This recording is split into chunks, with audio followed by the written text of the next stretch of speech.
Sveicināti vēlreiz tehniskās grafikas nodarbībā. Man jāpastāsta jums, kā gatavo rasējumu eksportēt PDF failā. Tāpēc apskatīsimies. Es izvēlēšos jau no saviem rasējumiem nevis A4, bet A3 formāta rāmi, kas ir nedaudz lielāks, lai varētu rasējumu tajā ērti ievietot. Tātad atveru vispirms savu sagatavoto rāmi, aizpildu rakstlaukumu, šeit visu nepieciešamos datus, un rasējumu ievietošu šajā rāmī kā vienotu bloku. Tātad bloks.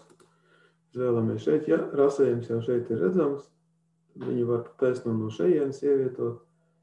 Ja ne, tad jāmeklē caur šo pogu, jāmeklē, kuru no šiem rasējumiem taisnes salaidumi man jau ir. Tātad es šo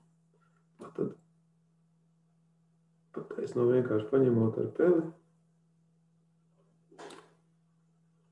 Viņu var ievilkt vai arī ar labo pogu izvēlēties ievietot. Iznākums būs viens un tas pats. Tad mēģināsim viņu rasējumu trāpīt apmēram šeit. Lūk. Rāmī rasējums ievietojās kā viens bloks. Tad to var redzēt viņu iezīmējot. Viņš iezīmēsies kā viss, kā vienots objekts.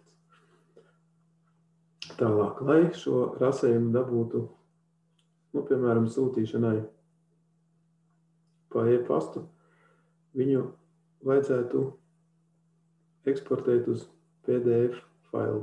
Tātad tam ir domāta lūk šī augšējā mazā plotera podziņa. Tātad veidot PDF failu.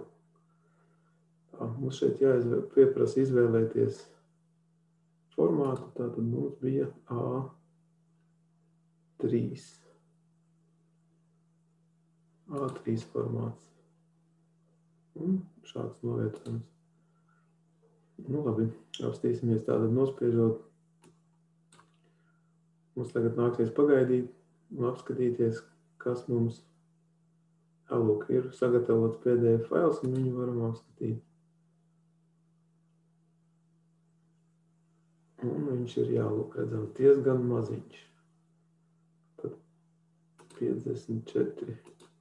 Ja mēs apskatītu 100% lapu, rasējums stiprinums netrāpa lapā, tātad šis mums nederēs. Tātad, lai pielāgotu rasējumu izmēru lapas izmēram, nāksies mums pārslēgties uz šo printēšanas skatu, nevis modeļa skatu, bet ņemam layouta skatu. Tātad apstīsimies, kas mums šeit ir A3 formāta rāmis, lapa un šāds novietojums.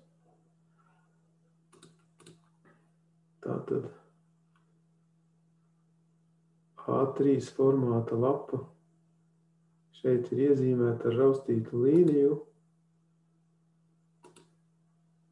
Ja mēs to rasējumu savilktu mazāku, reku var redzēt šī raustītā līnija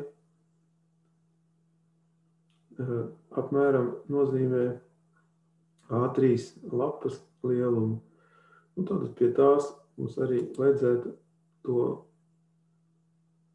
rasējumu pieskaņot. Šis ir tā saucamais viewports vai, latviešu valodā sakot, lodziņš, caur kuru skatīties uz gatavo rasējumu, un to mums vajadzētu pieregulēt tā, lai viņš daudz maz atbilstu A3 formāta lapai. Redzams, ka nesanāk. Tātad kaut kas mums trūkst no rakstlaukuma. Tātad, lai varētu ar šo lapu darboties, uz malas spiežot jāiegūst šādi kvadrātiņi, un ar tiem var to saucamo skatām lodziņu pieregulēt, kā vajag. Lai iekļūtu rasējumā, divreiz spiežot rasējumu iekšpusē, mēs nonākam rasējumam, redzams, ka viņu var zūmot kā vajag. Nu, es nospiedīšu vienkārši iezūmot visu, kas ir uzzīmēts un iegūstam šādu te līdzinājumu. Cik viņš precīzi īsti pateikt nevaru, bet, nu, mēģināsim vēlreiz. Sagatavot PDF failu. Nāksies pagaidīt, kamēr fails sagatavosies. Un šeit viņš mums ir gatavs. Nu jā, redzams, tagad mums ir daudz maz lapa redzama, rāmis redzams, rakstlaukums redzams, rasējums ir redzams.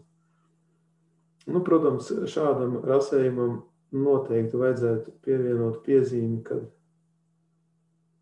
attēlus nedrīkst mērīt, bet jālasa rakstītie izmēri, jo par attēlu proporciju es domāju, ka tas nebūtu patiesi. Ja, piemēram, šeit ir domāta 70 mm gara līnija, ļoti iespējams, ka viņa nebūtu 70. Tādēļ norāda, ka mērīt attēlus nedrīkst, bet jālasa rakstītie izmēri būtu īsti vietā. Nu, lūk, šis fails saglabājās leju pielādēs, un lūk, šeit viņus jūs uz datoru varat atrast. Nu, lūk, tas par eksportu uz PDF failu arī būtu viss. Veiksmīgus tad jums sanāk eksportus. Paldies par uzmanību un veiksmi darbos!